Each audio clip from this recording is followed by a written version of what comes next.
ایک عاشق رسول اور بے ادب چور۔ ایک بزرگ حج کے سفر پر گئے، ایک جگہ سے گزر رہے تھے۔ ان کے ہاتھ میں ایک تھیلا تھا، ان میں ان کے پیسے تھے۔ ایک چور ان کے ہاتھ سے وہ تھیلا چھین کر بھاگ گیا۔ کافی دور جا کر اس کی آنکھوں کی بینائی اچانک ختم ہو گئی۔ اس چور نے رونا شروع کر دیا۔ لوگوں نے پوچھا کہ بھائی کیا ہوا؟ وہ کہنے لگا کہ میں نے ایک آدمی کا تھیلا چھینا ہے، وہ کوئی بڑا اللہ والا بندہ لگتا ہے، کیونکہ اس کا تھیلا چھینتے ہی میری بینائی ختم ہو گئی۔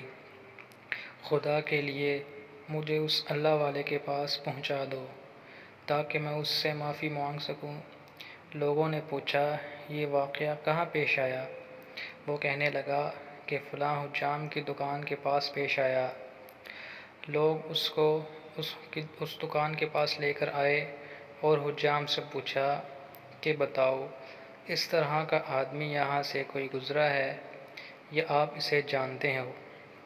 اس نے کہا مجھے اس کے گھر کا تو پتہ نہیں، البتہ نماز کے لیے وہ آتے جاتے ہیں اور امید ہے کہ اگلی نماز کے لیے پھر آئیں گے۔ یہ لوگ اس اللہ والے کے انتظار میں بیٹھ گئے۔ وہ بزرگ اپنے وقت پر تشریف لے آئے۔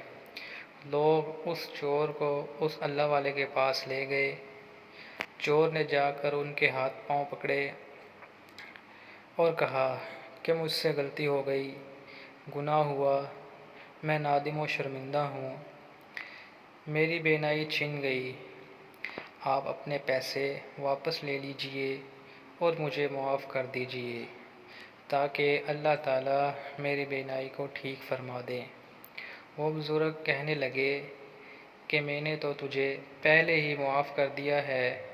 یہ بات سن کر وہ چور بڑا حیران ہوا اور کہنے لگا کہ حضرت میں تو آپ کا تھیلا چھین کر بھاگا اور آپ فرماتے ہیں کہ معافی مانگنے سے پہلے ہی آپ نے مجھے معاف فرما دیا۔ وہ اللہ والے فرمانے لگے کہ ہاں، میرے دل میں کوئی بات آ گئی تھی۔ پھر فرمانے لگے کہ میں نے ایک حدیث شریف پڑھی جس میں نبی کریم صلی اللہ علیہ وسلم نے فرمایا کہ قیامت کے دن جب میری امت کا حساب کیا جائے گا تو میں اس وقت تک میزان کے قریب موجود رہوں گا کہ جب تک میرے آخری امتی کا فیصلہ نہیں ہو جاتا۔ میرے دل میں یہ بات آئی کہ میں نے اگر اس چور کو معاف نہ کیا تو قیامت کے دن یہ مقدمہ پیش ہوگا اور جتنی دیر میرے اس مقدمے کا فیصلہ ہونے میں لگے گی، اللہ کے محبوب صلی اللہ علیہ وسلم کو اتنی دیر جنت سے باہر رہنا پڑے گا۔ اس لیے میں نے معاف کر دیا کہ نہ تو مقدمہ پیش ہوگا اور نہ میرے محبوب صلی اللہ علیہ وسلم کو جنت میں جانے میں دیر لگے گی۔ وہ جلدی سے جنت میں تشریف لے جائیں گے۔ سبحان اللہ، اللہ تعالی ہمیں بھی ایسا عشق نصیب فرما دے۔